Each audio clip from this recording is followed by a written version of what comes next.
welcome back. Thanks for joining me. If you're new here, hi, I'm Liv. I am a Colorado makeup artist and I love everything related to makeup and beauty. My job is to make you feel as beautiful on the outside as you are on the inside. I love trying new products, discussing makeup, and sharing all of the tips and tricks that I have learned throughout my own journey. Today, I want to talk about brands because 2022, I had a list of brands that I wanted to try in the year of 2022. So we're going to review those and see if I actually got to every single brand. And then I'd also like to tell you all of the brands that I would like to try in 2023.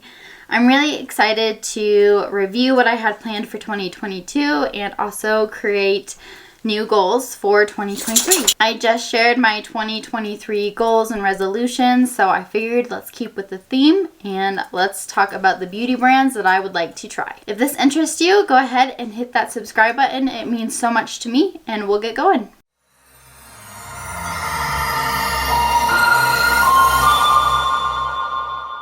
I ended up taking a good chunk of 2022 off. I took the entire summer off and part of the fall because I was planning my wedding. I'm sorry if you can hear my dog. She's like rolling around on the bed. I had 7 brands that I wanted to try, and because I took such a long break, I'm not gonna lie, I didn't try most of them. And I'm only keeping one out of the chunk that I didn't try on my 2023 list to try. First and foremost, I really wanted to try the Rose & Ben Beauty brushes, and I did right away. Like, I posted the brands that I wanted to try in 2022, and then like a few videos later, I reviewed the Rose & Ben Beauty brushes. I had already purchased the brushes, so that was a really quick video to like get up after I told you what brands I wanted to try. If you're interested in really good makeup brushes that are very high quality, they're really easy to clean, and they're just amazing, basically,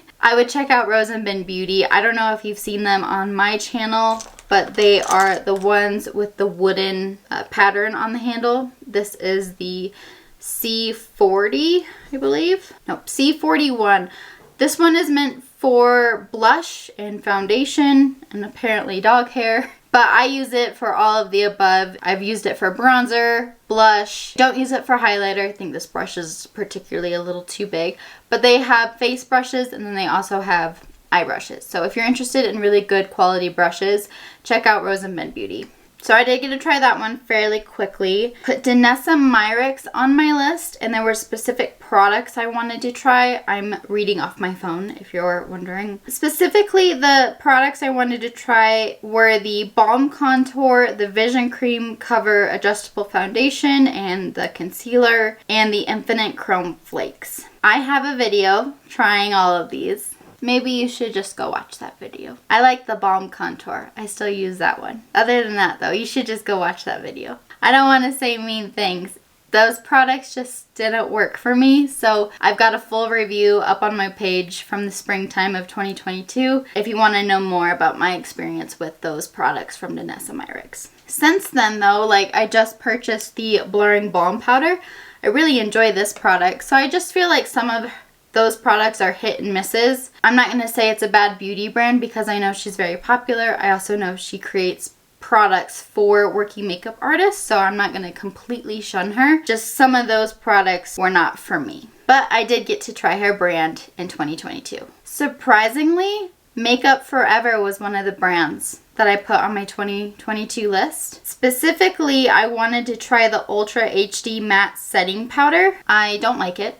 I did try it, but I don't like it. But I ended up trying quite a bit from Makeup Forever in addition to that powder. Like, I absolutely love the HD Skin Foundation. I really enjoy their matte powder foundation. Those two are just killer products for me. They will always be in my collection, that's for sure. And I'm really interested in trying the eye and lip pencils. Those seem to be really popular, and for my personal makeup kit, I think they would be really good additions. So I do want to try a little bit more from that brand, but they won't be brand new for 2023. I had Tom Ford on my list for 2022, but Tom Ford is a high brand when it comes to price, but I had the Traceless Soft Matte Foundation, the Emotion Proof Concealer, and then 2 perfumes, the Lost Cherry perfume and the Tobacco Vanille perfume. I didn't try any of those. It just didn't happen. Undone Beauty was another one I wanted to try. Specifically, the products were the Unfoundation Matte Tint and the Conceal to Reveal 3-in-1 Coverage Palette. Those products are sold at Ulta, and I just never got around to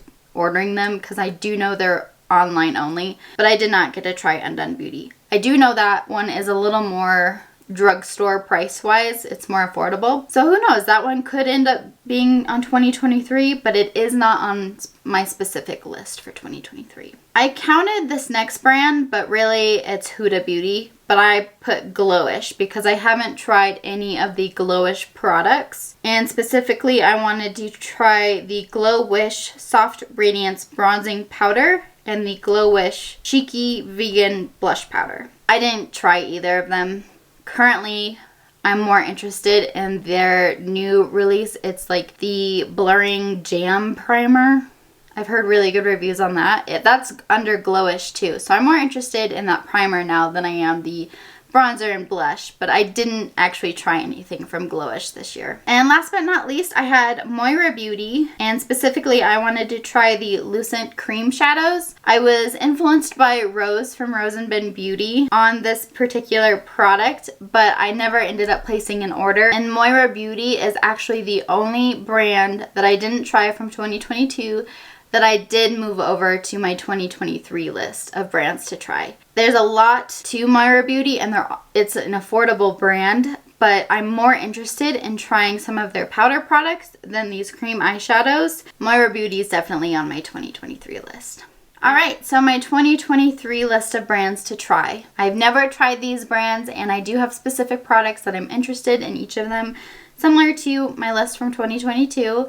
And if you have tried any of these products, leave me comments on your feelings, because if everybody in the comments is like, girl, don't try those, then I might want to refigure my list here. But if everybody is really enjoying the product that I mentioned, I would love to hear everyone's opinion about how it complements you and how it works for you. So this year I only have 5 brands. Last year I had 7. The first brand was Moira Beauty, and as I mentioned, I'm more interested in trying some of their powder products, specifically the pressed setting powders. They have a powder that's similar to the Givenchy loose setting powders, except they're pressed. So they've got the 4 different shades in a pressed version, and I'm really curious on how those would work because of how affordable they are, and if they work really well, I think I would like to add those to my makeup kit for clients because they've got a really good shade range, and if they work really well, that would be a really good product for me to use. Number 2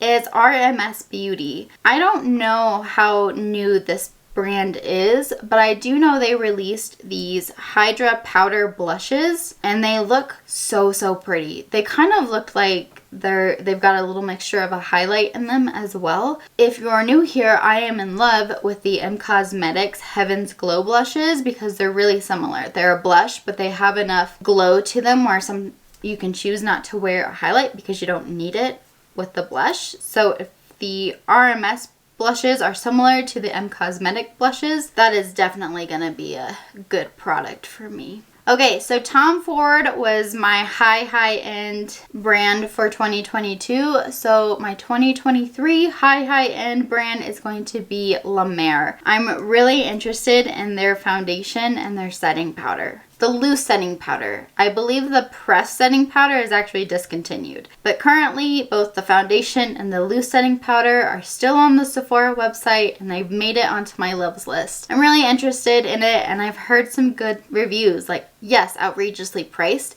but I've heard good reviews on it. So I would just like to give it a try. Being that it is higher up on the price tag, it probably won't be something I'm going to immediately try. So it might be towards the latter half of 2023. And my last 2 brands are not actually makeup. One is skincare and one is perfume. My skincare brand is Elemis. I don't know if you have seen as many ads and reviews about their cleansing balm, but I have seen a good handful of ads and reviews on that cleansing balm, and I am intrigued. That cleansing balm is a little bit of a higher price tag, so it's not something I'm gonna be like really going for, but if they've got a good sale, like the Ulta 21 days of sales, like if it falls under one of those days, I'll probably try to pick it up during a sale because it is a higher price tag and it's a cleansing balm. And currently I've got a good cleansing oil that I'm happy with, but I think I would really like this one too, so I just want to find it on sale. The other product from LMS is their Eye Revive Mask, and that one comes highly recommended from Rose and Ben Beauty. She recommends a lot of products and her tutorials are fun for me to watch. But that eye mask is something she really raves about, and she actually uses it as an eye primer because it's a really good hydration for your under eyes,